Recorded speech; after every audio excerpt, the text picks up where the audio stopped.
I knew that my son was autistic, or was on the spectrum, as they say, in 2018.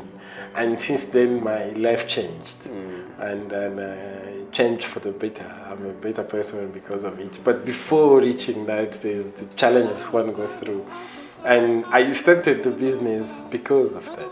Oh, wow. Yes, that's the reason I started business, because I believe that through what I'm doing, I'll be able to play a major role in finding ways to help them. Accidentally, I found out that you do as well have a son on the spectrum. Yeah. So for me, that played a massive role in changing my life for the better, and that's why I started. Yeah, but then, when did you know? And did it play any role in you being the madman? Because I became a madman in the positive sense. Yeah. Because of that, right? True. Because he keeps educating me every day. I'm learning from him every day.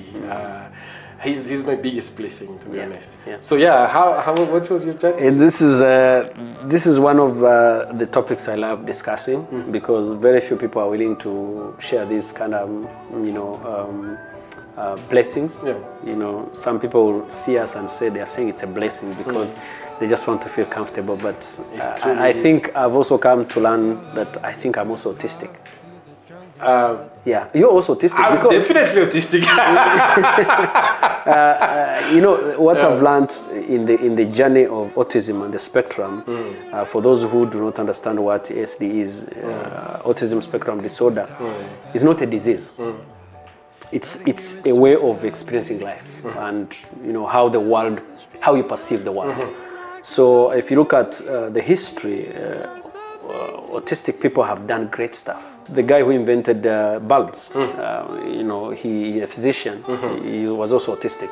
So learning about the spectrum and autism, our son, who is now 7, was around 2.5 years. I mean, as every parent, when a child grows, you expect things. You expect him to start saying daddy, mommy, you expect him to... start, the rest of the people say normal, but in his normal way, we did not understand him. And so started seeing doctors, and I think, like I shared with you previously, I know probably each and every pediatrician in this country. I think they have seen or met my son. I've met different ENTs. So when trying to learn about it, at the age of 9 months, he was walking, which was something we didn't expect. Mine because as well. At 9 years, the guy was walking. I even have a video of the first step.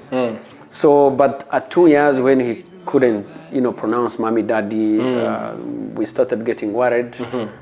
Took him to different clinics. What is also a little bit concerning is most of the doctors are saying it happens. Yes. Most of all boys speak at later age. That's what I've told. Like, he can speak when he's 5. Yeah, when he's 10. Yeah. Some people would give me examples. Like, I spoke when I was 15. I said, okay, you spoke at when you're 15. I have no clue. When you are 15. Yes. So, but we did some checkups. Doctor said, he has hair losses. And how can he have hair loss?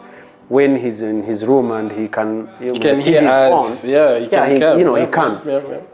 So we did a test that I'll never forget, and I still keep the picture. We did at one of the prestigious hospitals around this country, and they discovered, or they gave me the results that says he has total hair loss for both ears. Wow. And that shocked me. And if I tell you the process, which is a long journey, to when he was able to even get that test done, it's multiple nights of waking up, because that exam called audiology, they have to do it when you're in a total quiet environment. And autistic kids have this, if you touch their ears, it's the biggest sensitive parts they have. Yes. So we ran into different problems in terms of getting that exam done. But finally, they had to sedate him, full body. Sedated him, results came, hair loss in both. Wow. So and then, it was even a bit of a problem, because he took extra 45 minutes to wake up from the sedation than the normal. So we actually thought he's, He's gone. But thank God he woke up and we looked at the results. They recommended he gets a hearing aid, which I told the doctors, like, how can he have a hearing aid when you even touch his ear? He can't let you touch. But I understand also the health sector still needed to learn more about it because it's new. Recently we were discussing it at the Senate. I'm pleased that also the government now is listening, is trying to understand.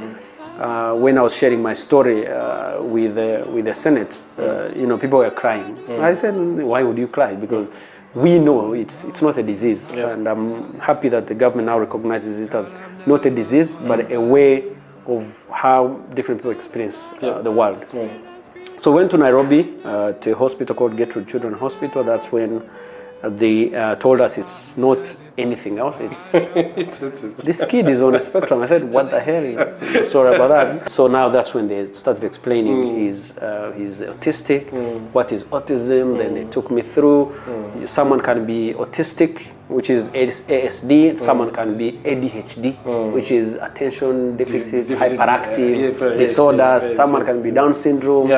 So this one they took me through everything. But what is also funny, this kid went to some of the schools here in Kigali that I was dreaming to go to when I was young, but I couldn't because of financial issues. And they all said, we can't handle your kid. Wow. After paying school fees, after buying uniforms. Such the kind of issues that we also go through. But when we came back, that's when we discovered that he has to go through special needs schools. Luckily, the school where he goes to, Silver Bells, and he has been really progressing quite well. And I am not so much focused on him knowing physics and chemistry and all that. If he can grow up, become the best soccer guy, fine. He's good at swimming. He can swim areas where I can't go, and he's just 7. So for me, the journey has taught me to be humble, to accept that people can have different ways of perceiving the world. It has also given me the chance to try to educate fellow parents and fellow citizens that if you meet this XYZ person, try to understand them because they perceive the world differently. I learned to be patient because these kids need patience. They need you to be patient. They need you to understand steps, milestones that they're achieving day by day. It's been a blessing, honestly. And when I look at him, I'm like, I want to be like you.